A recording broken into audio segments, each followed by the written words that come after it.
හරි. අපි බලමු ඊළඟට සිකුරුගේ කුජ දෝෂය යෙදෙන ආකාරය පිළිබඳව. ඒතර අපි දැන් ඉස්සෙල්ලා කතා කළා ලග්නයේ කුජ දෝෂය යෙදෙන ආකාරය, සඳුගේ කුජ දෝෂය යෙදෙන ආකාරය. ඊළඟට කතා කරනවා සිකුරුගේ කුජ දෝෂය යෙදෙන ආකාරය. ඒතර යම් කෙනෙකුගේ හඳහනේ සිකුරු ග්‍රහයත් එක්ක එතන මම මෙතන සිකුරු ග්‍රහය අරන් දෙනවා 4 වෙනි කොටුවට.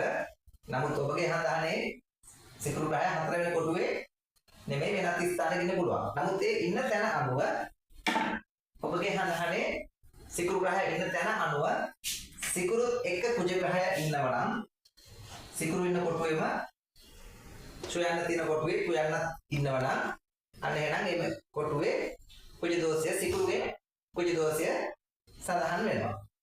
ඊට පස්සේ සිකුරු ඉන්න තැන ඉඳලා දෙවැන්න. දැන් මේකේ සිකුරු ඉන්නේ 4 වෙන්න. උතර 4 වෙන්න දෙවන්න කියන්නේ ලග්න කොටුව 5. 1 2.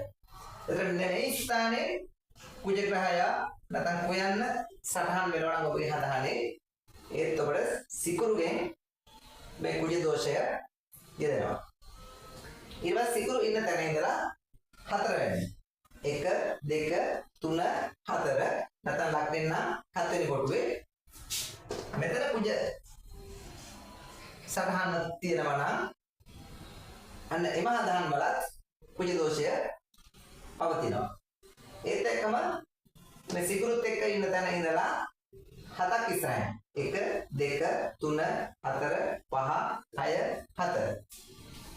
ඒතර ලග්නෙන් 10 වෙන්න මෙන්න මෙතන කුජ සඳහන් වෙලා ඉන්නවා නම් එම හඳහන් වලත් සිකුරුගෙන් කුජ දෝෂය යෙදෙනවා. ඒ වගේම සිකුරු ඉන්න තැන ඉඳලා 8 වෙන්න 1 2 3 4 5 6 7 8.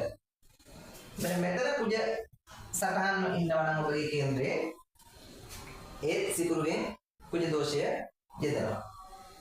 ඒ වගේම සිකුරු ඉන්න තැන ඉඳලා 12 වෙන්න 1 2 3 4 5 6 7 8 9 10 11 12.